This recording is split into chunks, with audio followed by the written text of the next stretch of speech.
నీకు నచ్చిన రూమ్ ఎత్తుక్కొని చూడమ్మా. ఇక్కడ ఎప్పుడేం రావచ్చు ఎప్పుడేం పోవచ్చు, ఎనీ టైం డోర్స్ ఓపెన్గానే ఉంటాయి అమ్మా. గేట్ వాచ్మెన్ కూడా ఉంటారు, ఎప్పుడేం రావచ్చు ఎప్పుడేం పోవచ్చు. మనీ కూడా మీరు పే చేసేది మీకు ఉన్నప్పుడు, మీ దగ్గరలో ఉన్నప్పుడు ఇందులోపు మీరైతే మనీ పే చేసేయండి అమ్మా.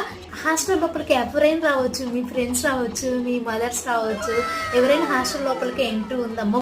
ఫుడ్ కూడా మీకు నచ్చినట్టే మేము చేపిస్తాము, దగ్గరుండి చేపిస్తాము. ఫుడ్ మీరు కంగారు పడాల్సిన అవసరమే లేదు. ఆ పిల్లకి 3 నెలల నుంచి ఒక రూమ్ లో ఎవరు చేరడల్లా. ఆ రూమ్ ఉంది కదా, ఆ రూమ్ చూపించి నువ్వు ఏ మీ ఇంట్లో ఎప్పుడు బల్లులు బొద్దింకలు ఏం పడలేదా? ఈడబడ్డాయా?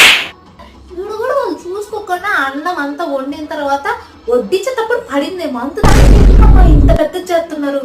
ఇదేమన్నా మీ ఇల్లు అమ్మా, నువ్వు ఎప్పుడు పడితే అప్పుడు రావడానికి? 1వ నెల కల్లా హాస్టల్ ఫీజు పే చేయాలి, లేకపోతే వాళ్ళ లగేజ్ బయట ఉంటుంది. ఈ మంత్ రూమ్ రెంట్ పెంచుతా